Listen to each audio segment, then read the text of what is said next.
Good morning, good afternoon, everybody, and welcome to our latest AML Watcher webinar, where today we're going to be exploring the overlap and divergence of AML and CFT compliance with ESG compliance. A lot of, as Gail rightly put it, a lot of three-letter acronyms, and we've just realized if it doesn't have a three-letter acronym, it's not important in compliance, clearly. So on that note, I'm really pleased to introduce our two speakers today. I'm Oonagh Berg, your host. And our first speaker today is Gail Wessels. Gail, would you like to kindly introduce yourself? Hi, everyone, and thank you very much for us all making the time to have the conversation today. And a special call out, of course, to AML Watcher, who's facilitating and putting this together. And of course, Rory, great being here with you. Oonagh, I've been looking forward to spending some time with you as well. So thank you. My name is Gail Wessels, unusual surname, but that's because I come from South Africa. So I am a South African who's been living in Madrid for the last 16 years. Quite extensive background in financial services, lawyer, GRC, another acronym, GRC, practitioner and trainer. And not quite sure what else to add. I think we have about an hour together, so the audience will get to know me better through the discussions. And just looking forward to the session today. Thank you. Wonderful. Thank you so much, Gail. I got the surname correct because my husband's being Dutch. I actually thought you were maybe Belgian or Flemish. So there you go, South African. Well, welcome, Gail. Thank you so much for introducing yourself. And secondly, we have Rory Doyle joining us. And Rory, good Irish name there as well. Yeah, I'm joining you from Dublin. My name is Rory Doyle. I'm the head of financial crime policy at Fenergo. At Fenergo, we bring a cloud-based API-first client lifecycle management tool for financial institutions and energy trading companies. I've worked here for approximately 7 years, and prior to that, I was head of compliance for Walkers, one of the largest offshore law firms in the world. I've vice president of investor onboarding at Brown Harriman. I worked in JP Morgan, so I have 25 years of financial crime experience prior to joining Fenergo. I'm loving the journey. Brilliant. Well, thank you so much for joining us. I'm glad that with the name is Oonagh Berg, I'm bridging both the Irish kind of Dutch South African bridge today. So without further ado, so we're going to be talking about AML, CFT and ESG. And one of the questions I actually got prior to the session today is, well, what really is the convergence and the divergence between these two? Clearly, obviously, they're both looking to mitigate risks. You know, AML and CFT in the financial crime arena and ESG for the environmental and social risks. But how are these coming together, and how are institutions really adapting their risk policies and risks frameworks in order to ensure that they're demonstrating ESG compliance? So without further ado, we will start with the first question today. And I have to say, I'm actually really excited about this session because I actually think it's quite a challenging topic. ESG has been floating around as kind of like a key expression for a number of years now. I think actually it was probably around 2015, it was started to really be used and bounced around in the industry. But I'm actually quite curious to see what organizations are doing, and in particular, Gail and Rory, both with your expertise, what you're seeing within the industry and feedback you can give. So in what ways does AML and CFT customer due diligence requirements diverge from and or overlap with ESG due diligence standards? And maybe, Gail, if I could go to you first on that question. Okay. Well, maybe I should start with a few expectations management first, okay? So I'm not going to go through the different ESG pieces of regulation and guidelines and reporting requirements and take you through all of that detail. I think the purpose of today's conversation is really how do we join the dots on the key purpose and objectives, and then of course talk about some of the practical steps of how do we do it. So I thought I'd just do that at the outset. Say I'm not giving a training course. I do a lot of that on these topics, And given the amount of time that we have available, of course, we can't go into that level of detail. But having said that, with these acronyms that we're throwing around, yes, behind them, there is so much detail. What I think we need to do is take a step back and ensure that we understand the objectives and the purpose of these frameworks, new regulations, and new guidelines. So, what I like doing for companies and in my training courses, I like joining the dots. I try and make things easier to understand. I also focus on what are the existing capabilities that we have currently. Oftentimes we don't need to duplicate efforts. We have great competencies within organizations already. We have fantastic SaaS providers out there as well. The ESG agenda has forced us to look at this topic of resilience and sustainability yet again. Now, we can go back in history and we'll find very similar moments where we've been forced to relook our ecosystem. I'll go back to the 2008 credit crisis. That certainly placed into sharp focus the interconnectivity of our economies, of our companies, and our societies. Another moment on that trajectory was, of course, the COVID pandemic. Again, our focus was placed on the importance of operational resilience, understanding how we are codependent and interconnected. So that would be another marker. And I would say the ESG agenda is now, yet again, another focus point, another call out to organizations and to countries, to governments, to societies, to look at things in a more broader way and understand where we're heading. So having said that, just mentioning three very key points where our focus has been demanded around issues of sustainability and resilience, we are yet again in that conversation.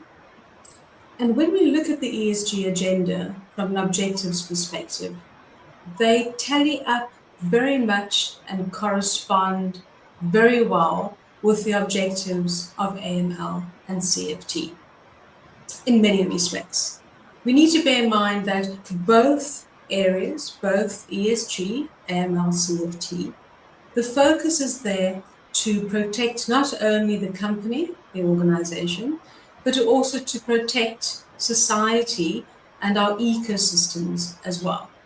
Now, we all know the purpose of AML CFT in terms of protecting especially financial institutions, but also all those other obliged entities. But the bigger conversation here is really how do we protect our ecosystems?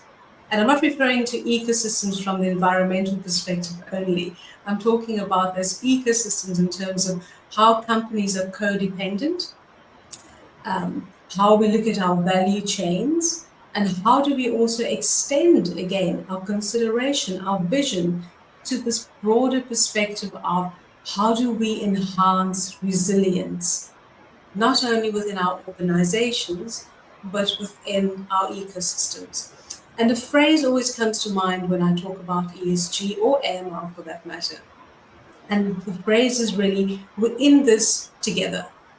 And the ESG focus has yet again forced us and is also challenging us to broaden our perspectives. Thank you, Gail. Thank you very much for that. That's really, really insightful. Rory, what are your thoughts? Well, we here at Fenergo, we see the great synergies between ESG and financial crime. And there's a great expression in real estate called location, location, location. when it comes to due diligence, it's data, data, data.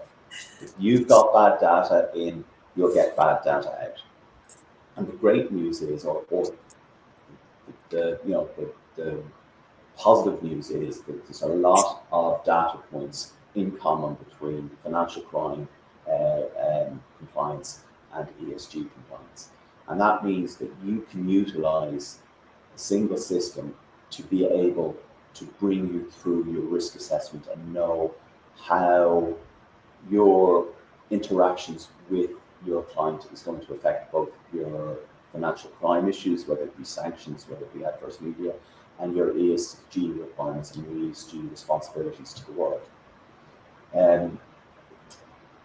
Essentially, having that integrated point where you can ingest information at the trade to know where your risks lies quickly is essential, because it doesn't matter if you are a tier 1 financial institution or if you're a small credit union in Clare. You have a finite resources to do your compliance work.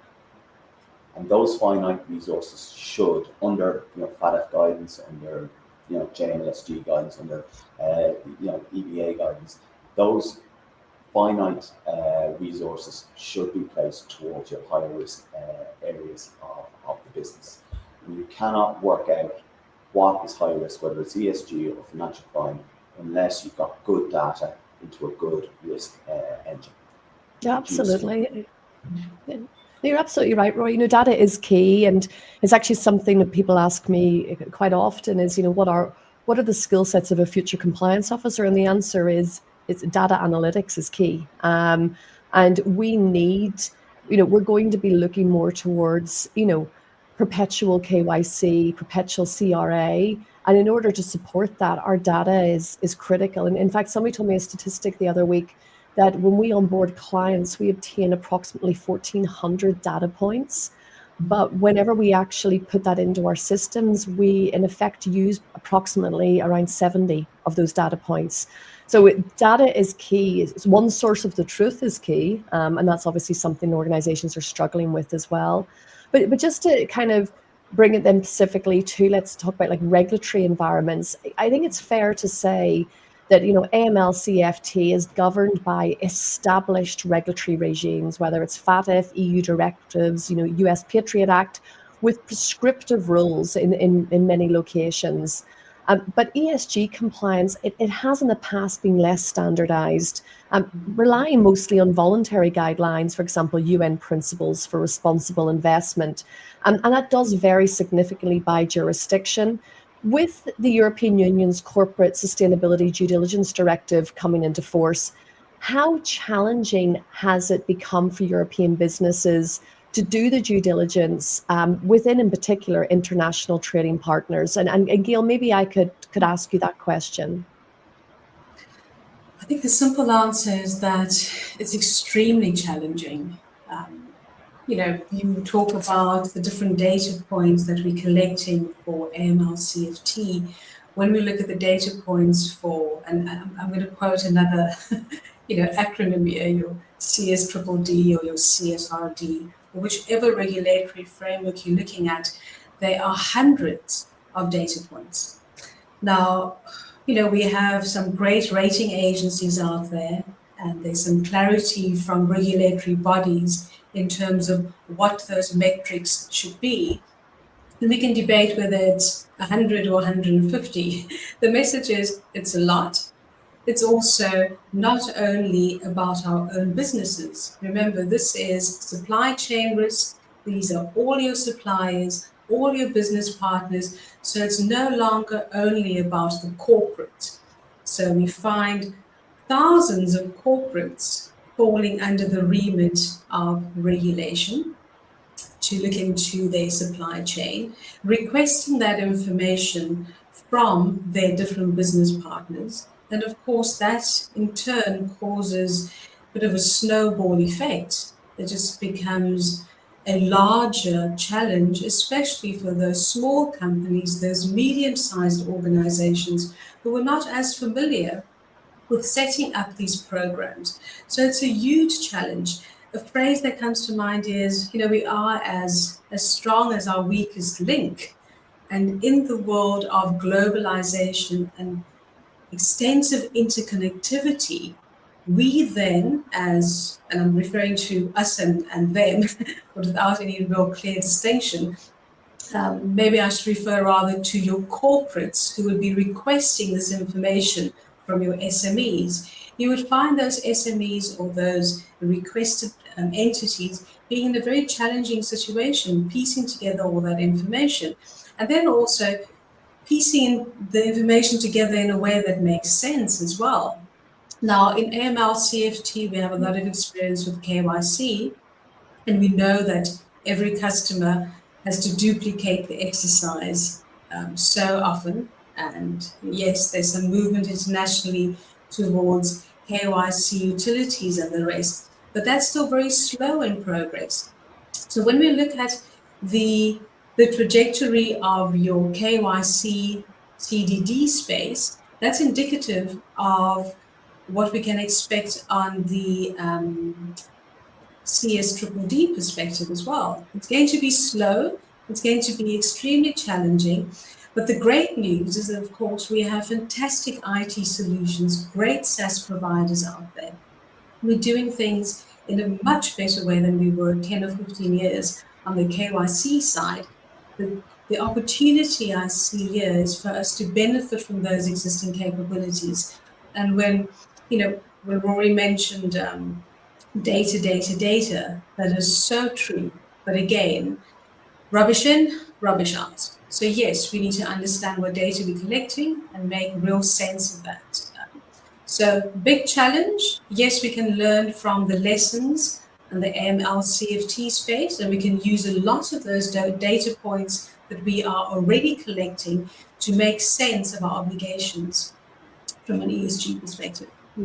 Thank you so much for that, Gail. And you mentioned matrix, and obviously it's the measurement and matrix is critical in both arenas of AML CFT and ESG.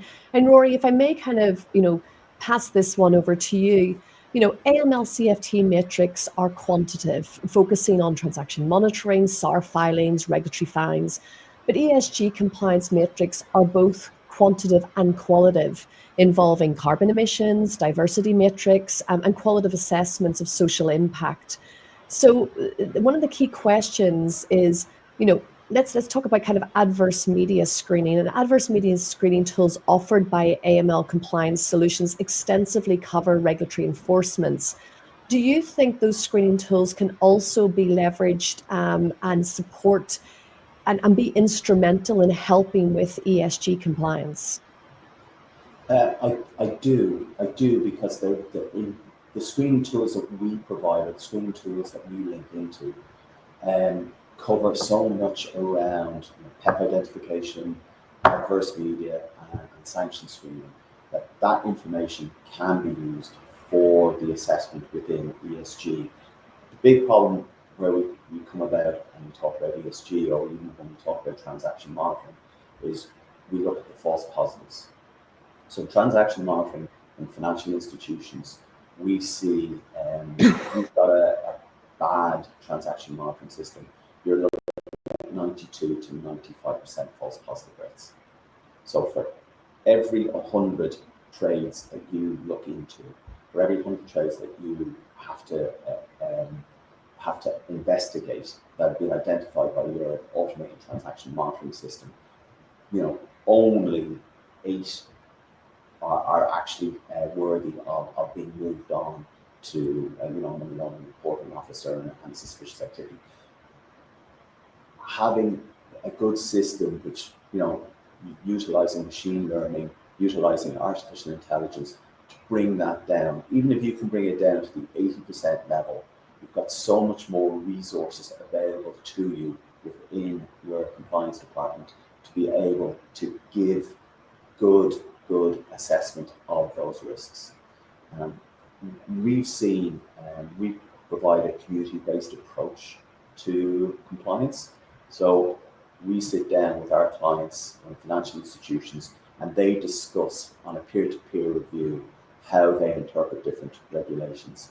And we're seeing non-regulatory businesses, especially around energy trading, which have a huge impact on ESG and ESG regulation, coming to us looking to see how financial institutions are dealing with workflows around data, around risk assessments. Yeah. Because we've had 20 years, 30 years experience of doing risk assessments since the the third money laundering directive out of the EU and FANET's guidance on the risk assessment. So financial institutions have the experience of bringing in a risk-based approach to client interactions and client due diligence, and we can bring that experience to the non-regulated energy trading firms or corporates who need a system to give them the tools to identify the most potent risks available to them at that point in time. Yeah. Brilliant. Thank you, Rory. And, you know, both of you have touched on supply chain, and this is something that over the years, you know, I have actually found incredibly challenging. You know, going back many years in my career, and, you know, you're aware that a client has a certain ESG policy. Let's say, for example, a timber provider in the retail market, and they only source from sustainable sources. And obviously we have many other clients, and we have the ability to look through to, you know, the wholesale section. And, you know, I've seen in the past where, because of that ability to look through, I've been able to identify where some timber, for example, hasn't been sourced from sustainable sources, which is in violation of the ESG standards of the client and their kind of their public-facing motto, so to speak. Given compliance demands, EU privacy laws, and obviously ESG regulations becoming more strict and more enforceable, given our ability to look through the supply chain, and obviously looking through to understanding who the UBOs are behind various entities, Gail, how much more challenging is this going to be for organizations, and where does the responsibilities lie with institutions who have that ability to see through the supply chain? Oonagh, it's a great question. And again, you know, when we reference the challenges around UBO data in the AML CFT space, we can take that as a key indicator, as a predictor of the challenges that we will face with supply chain risk. And even more so, because of our disparate supply chains, we are no longer looking at UBO from a European perspective or an American perspective or a UK perspective. Our supply chains extend across geographies. You know, it's borderless, and that should start echoing messages of AML CFT. You know, the challenge around financial crime is often referred to, and in fact is borderless. It's across geographies. So those similar challenges that we have been faced with in the AML and CFT space, we will be faced with those yet again in supply chain management, and even more so. As you rightly said, you know, there's a lot of regulation and very clear guidelines and a long history, or relatively long history, of AML and CFT regulatory enforcement. We don't have that in ESG, but we can expect to see a lot more of that coming through, because simply speaking, there are huge challenges to access this information globally. We can look at the UBO register advancement in the EU, and it gives us an indication of where we stand.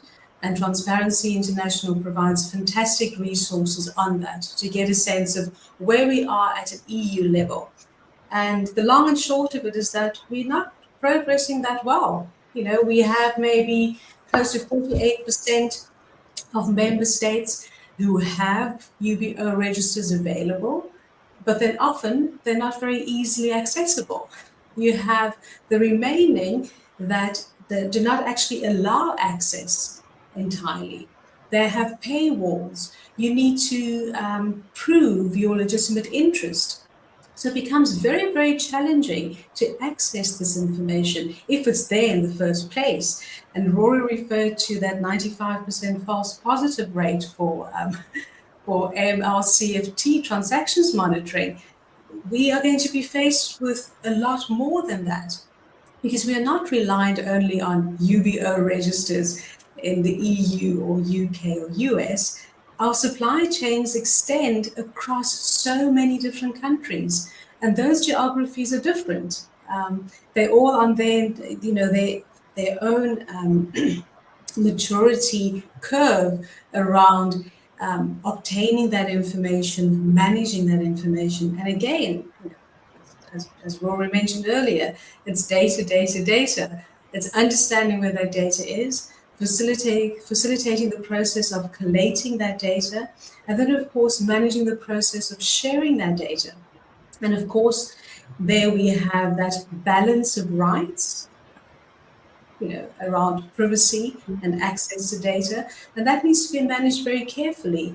And we can see that through the case of the Court of Justice of the EU in 2020, there was 2022, when that judgment came out, and which caused a ripple effect throughout the EU member states, with many member states shutting down access to their UBO registers.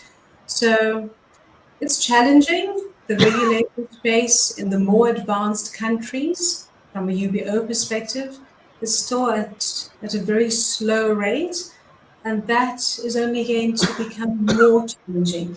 So again, it calls for that ecosystem approach, looking at it from a community-based perspective. So it's great to hear that Fenergo has that as part of their strategy. How do stakeholders actually participate together? So let's see where we get to with some solutions. Rory, what do you think? Well, thanks, Gail. I just want to emphasize the community-based approach that we're seeing. We've made some great points on ultimate beneficial ownership, but we are seeing a huge tightening in the definition of what a beneficial owner is, both in the EU, the new EU AML package. The beneficial owner threshold has changed from more than 25% to 25% or more. We're seeing in the United States, the FinCEN final beneficial owner rule tighten the definition of what a beneficial owner is, especially when you talk about trusts. We've seen more information required on beneficial owner reporting within the SAR world in Canada. And we're seeing in other jurisdictions like the proposal in South Africa to move the 25% beneficial ownership to a 5% beneficial ownership requirement. This will all increase the amount of work required of a corporate who is looking to identify a beneficial owner, make sure that beneficial owner has a good a reputation, is not sanctioned in any way, and also dealing with and the ongoing approach as a trade moves through its life cycle. I'd really love to pick up on that point, actually, you mentioned there, Rory, about sanctions, because I think it's a very, very important discussion point.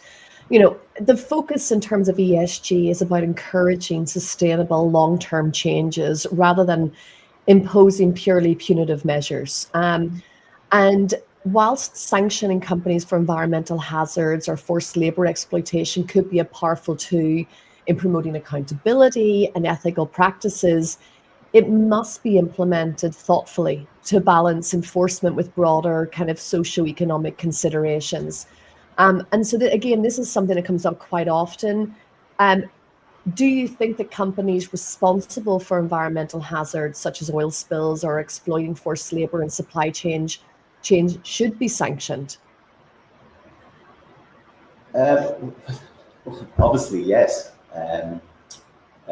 People are having said that, when you look at such items like oil spills, if they're in the right geopolitical area, there will be class action lawsuits, etc., which is a quasi enforcement action.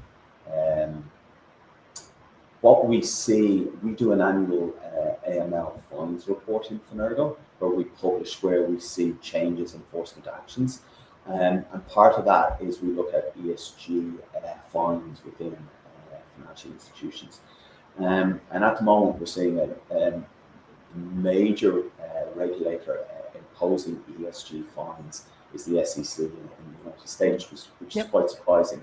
But that is based on people making misleading statements in their offering memorandums or their private placement memorandums around their investments and around the sustainability of those investments.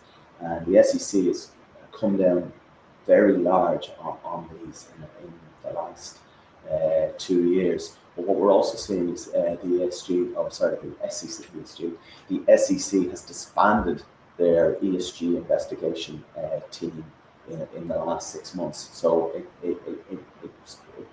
it'll be interesting to see if they keep up the good work in making sure they're keeping asset managers in line with their requirements.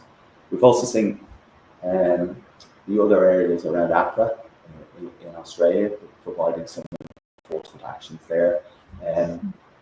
But when you actually take the total, if you look at last year's largest fine in 2023 was 4 billion for a sanction issue within virtual currencies, and this year it's looking like a 3 billion fine for some cross-border money laundering in the United States. The fines within ESG are quite so far minimal compared to the fin crime counterpart. Yeah, and honestly, you mentioned your AML report. I've actually had the privilege of kind of presenting that over the past number of years. It's a fantastic report. I think it just came out, didn't it, for this year? Yeah, it was. The half-yearly report came out 2 months ago, and we're due to have the full yearly 2024 report. We do a big marketing in February towards it. It's one of our biggest news stories, and one that's most traction. If people haven't seen that report, you should take a look at it. So it's a really comprehensive report, and I love it whenever I see good work in our industry. So credit where credit's due. Well done to you and the team. Gail, if I may bring you in on that question as well, are sanction regimes really designed to create sustainable long-term changes, and will they drive sustainable long-term changes in the ESG arena? Honest answer, no. I like honesty. Honesty's good. And that's for various reasons, and I'm not saying no, to be controversial. I think it's no, because these sanctions regimes are extremely hard to enforce, extremely hard. And also you have the time lag as well. And we've seen that in so many different examples.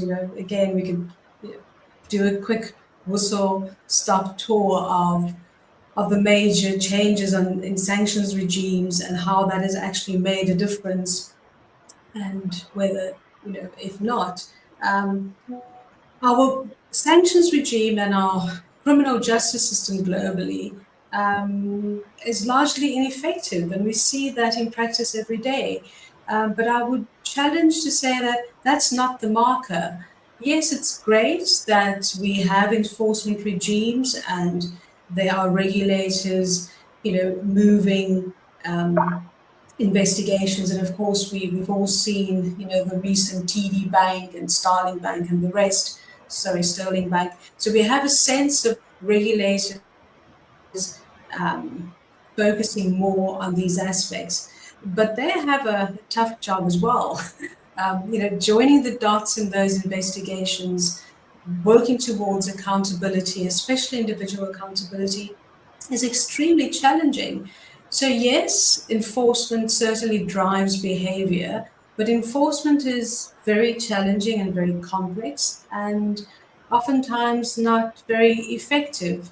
And my concern is that if we look at resilience and sustainability from the perspective of enforcement, then we're going to miss some fantastic opportunities to make a real difference in creating better organizations and actually forwarding those objectives of both ESG frameworks and AML CFT frameworks.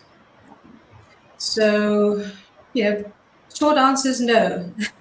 I don't think they're very effective, but it's also understanding why that's so. Often it's not as a result of a lack of will and intention. It's often related to outdated digital systems and legal systems that do not equip regulators to really have the teeth that they need. So again, it's a trajectory of maturity that we're on at the moment. But again, it's an exciting journey as well because there's so many fantastic opportunities. And that, you've mentioned their monitoring, and I think actually it's a nice segue into kind of like the next key question. So thank you for that, Gail. If you look at AML CFT regimes, they really require typically rapid detection and resolution, and real-time monitoring, quick reporting are critical to prevent immediate threats like money laundering, terrorist financing. But if we flip it on the other hand, ESG metrics like carbon emission reductions, diversity, inclusion initiatives, supply chain sustainability, these often span years or decades. And the challenge there lies in setting meaningful interim goals that align with long-term objectives and ensuring consistent progress tracking. So if we look at, monitoring and reporting for short-term compliance matrix in AML CFT versus long-term matrix in ESG, we appear to be coming this from two different angles, and they seem to be kind of counterproductive to one another. What are the real challenges here for monitoring and reporting?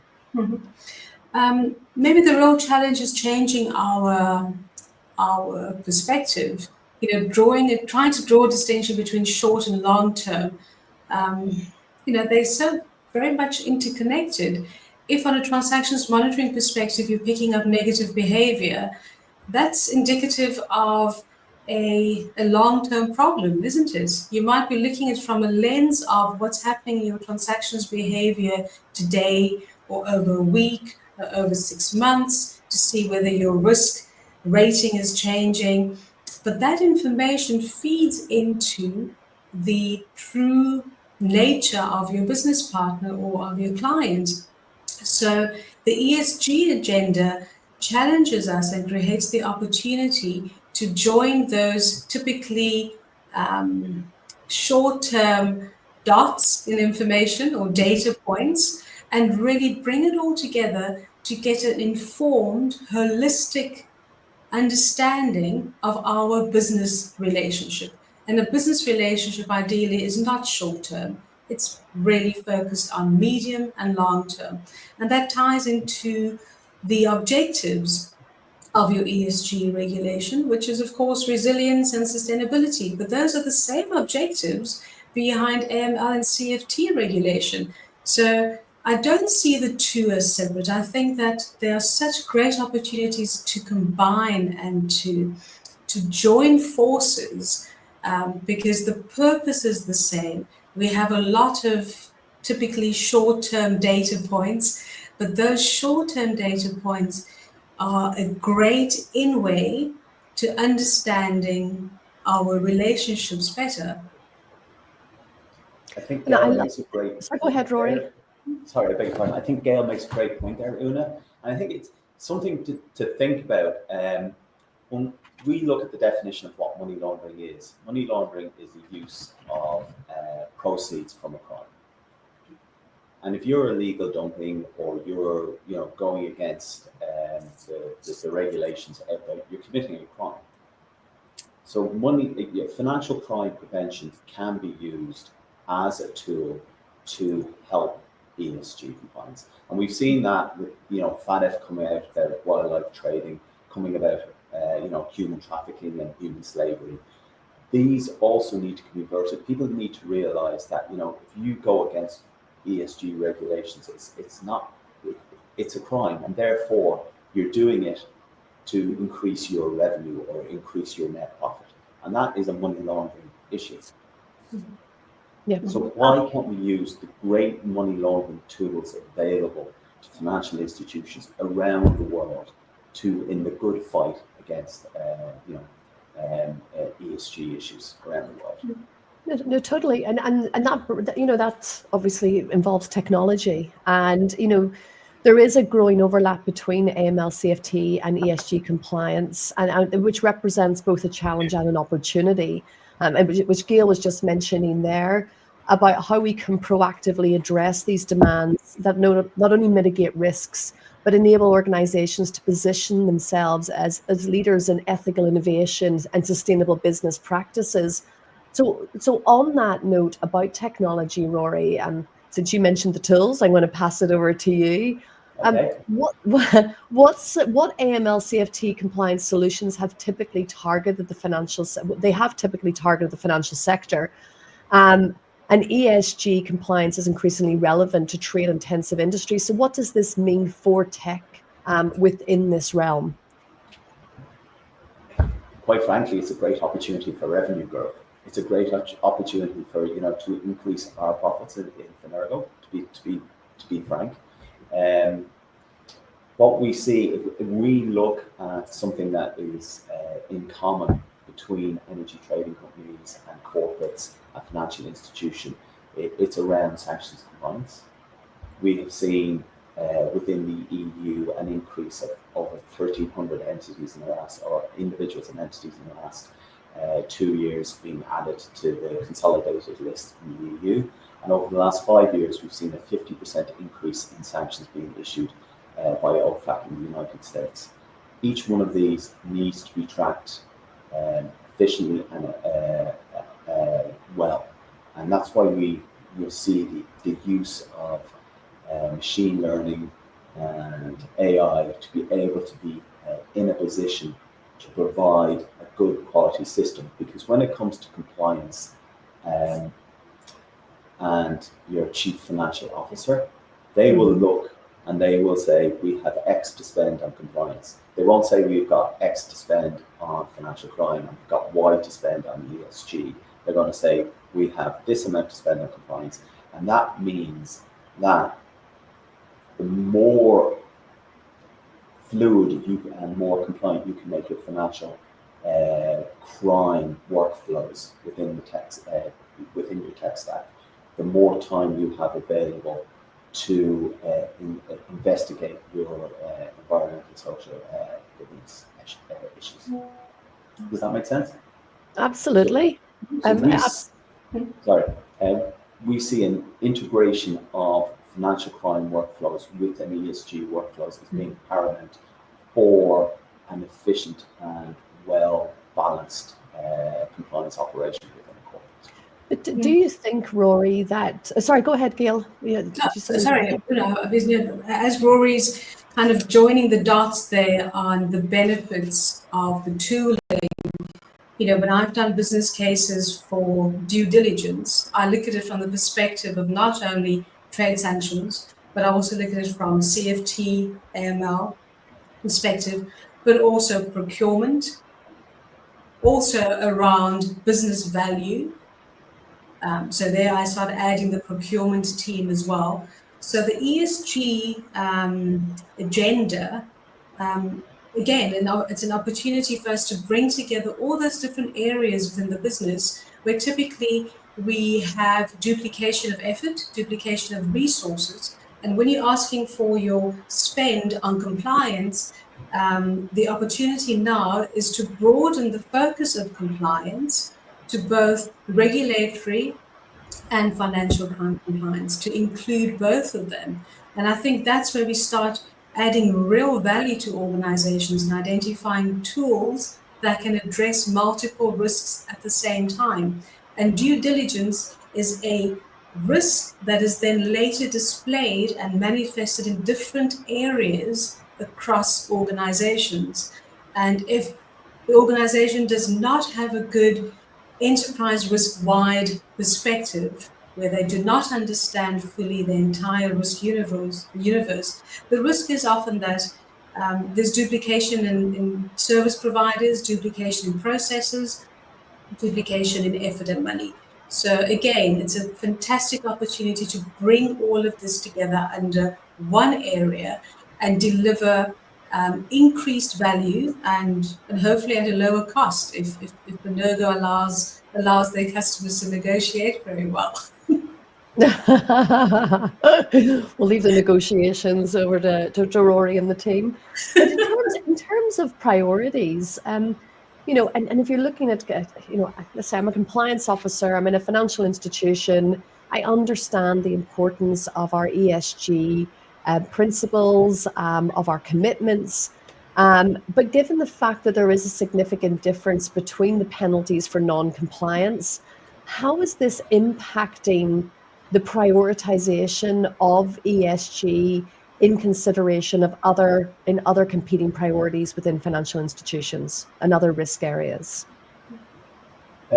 Unfortunately, what we see is, financial crime fortunately, financial crime takes the lead, essentially because it has such a history, it has such a risk involved around enforcement. And then we also look at data privacy. Data privacy, you see the fines coming out of data privacy, they far exceed now what's happening in financial crime. When it comes to ESG, the enforcement has not been what it should. Yeah. And that, people are taking notice of that, and they're placing their priorities where they see the most risk to their organization and their bottom line, which is financial crime and data privacy, which is a bit of a loss. And when we look at the geopolitical situation at the moment, both the East and West, I don't have much enthusiasm for getting any better. I don't know how Gail feels about that, or if she agrees, or if she's more positive on that future. Rory, given that it's a Monday, I'm still quite optimistic. If we were chatting on Thursday, I might have a different opinion. On a serious note, as mentioned before, enforcement is challenging for so many different reasons. And yes, appreciating that organizations from a risk perspective, the first question would be, what is the possible penalty? That's part of the assessment that drives certain investments, etc. When I look at the ESG agenda, I see it more as an opportunity as well to say, how do we build stronger relationships with our business partners? How do we actually strengthen that, our value chains?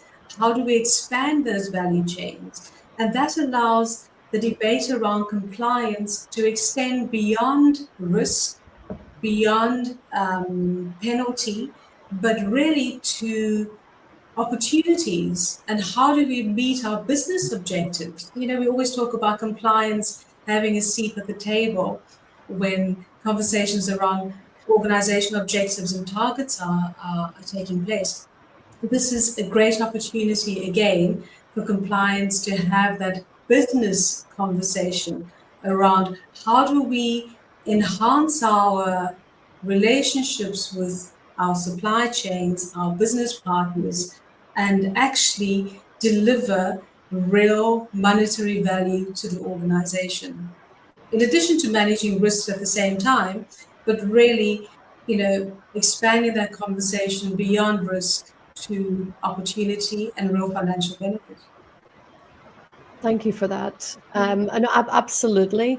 And it actually nicely segues into the kind of key question that comes along in terms of resourcing requirements and skill set needs for these blended skill sets for these areas, both at a personal level and technology side. And I think it's very fair to say that, from a kind of AML CFT perspective, this requires immediate high-intensity investment in personnel with financial crime expertise.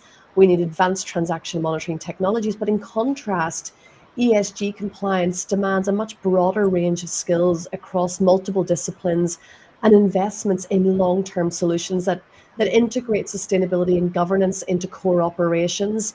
So how are organizations optimally going to, optimize resources to make sure they strategically adopt integrated tools and look at cross-functional teams that can align to compliance strategies across various domains?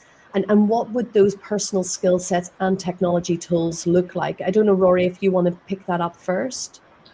Yeah, I think that, responsible companies that are looking to have a responsible ESG policy and keep in line with, their requirements and their responsibilities.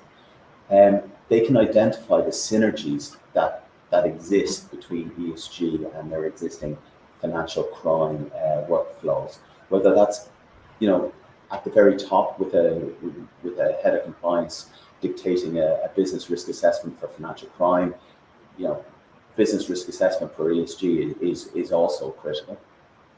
When it comes to what exactly do you do for financial crime? Well, you collect your data, you verify your data, you unwrap your ownership, and then you screen for adverse media, you screen for sanctions, you screen for high-risk situations, and then you feed all that into a risk assessment system. I mean, I see Gail is nodding there because, you know, this is typically what you would do around a ESG trade compliance.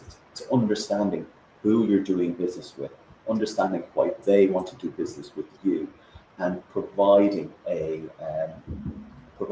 comfort that you are in line with your requirements, both from an ESG and from a financial crime point of view. And Gail, your thoughts? As Rory took us through those steps, those are steps of any responsible business, whether you're looking at it from the perspective of AML, CFT, fraud management, third-party risk management, procurement, etc. It starts with knowing your risk and opportunity. So we need to identify that. And, typically we find organizations set up across functional lines or topic areas, which often create silos. Often we don't connect that very well. The ESG agenda allows us to connect these different silos or business areas in a better way. But the premises coincides. It's very common to both areas. It's about knowing, identifying risks, opportunities, understanding as well.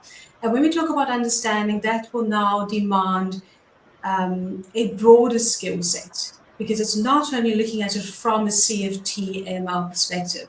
It's also understanding, as you would find in your AML space, those predicate crimes. Because remember, those predicate crimes are exactly what we are looking at in the ESG framework. We talk about human rights abuses, human trafficking, child trafficking. Those are the exact same crimes. We talk about environmental crimes, the same thing. We talk about harassment in the workplace, exactly the same.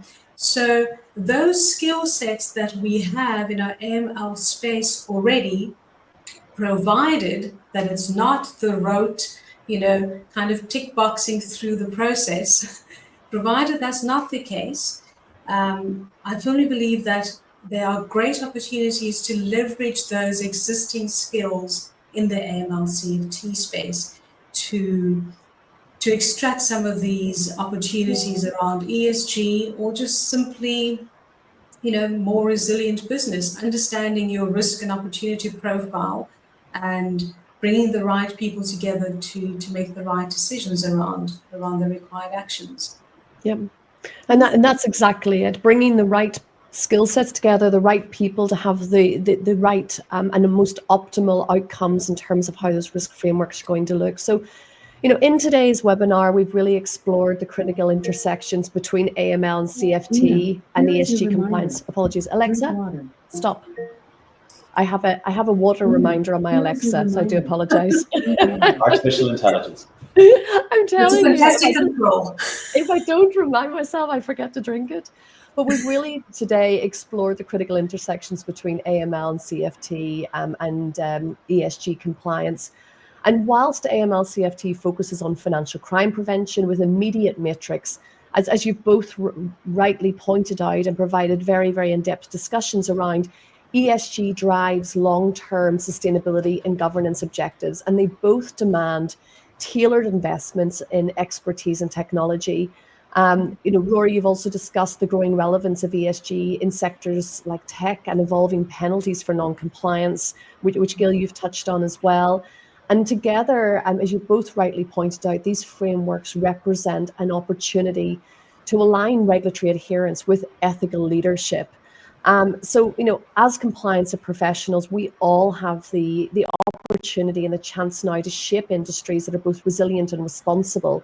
So on that note, could I ask you both to kind of just sum up in your own words, kind of the key messages that our listeners should take away from today's session? And Gail, if I may ask you first. Okay, I'll try my best. It's about resilience. It's about building stronger organizations. And part of that is protecting those organizations.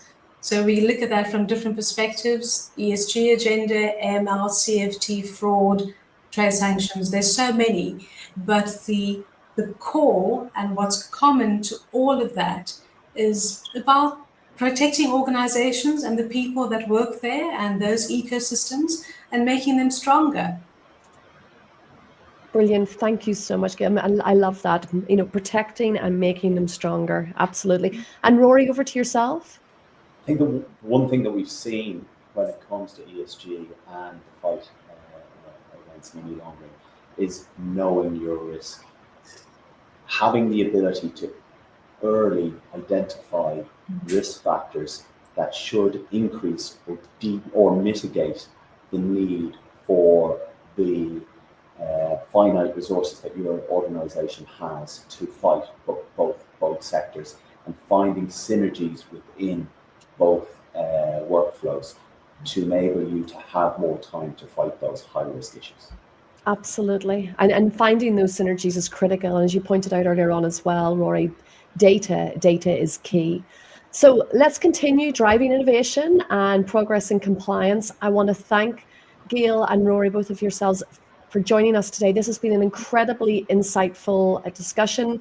I think that everybody can agree it's also a very challenging area and something that we really need to think, as Rory said there now, strategically about to obtain our long-term success in both fields. So thank you both very, very much. Thank you to AML Watcher for arranging and organising this session today.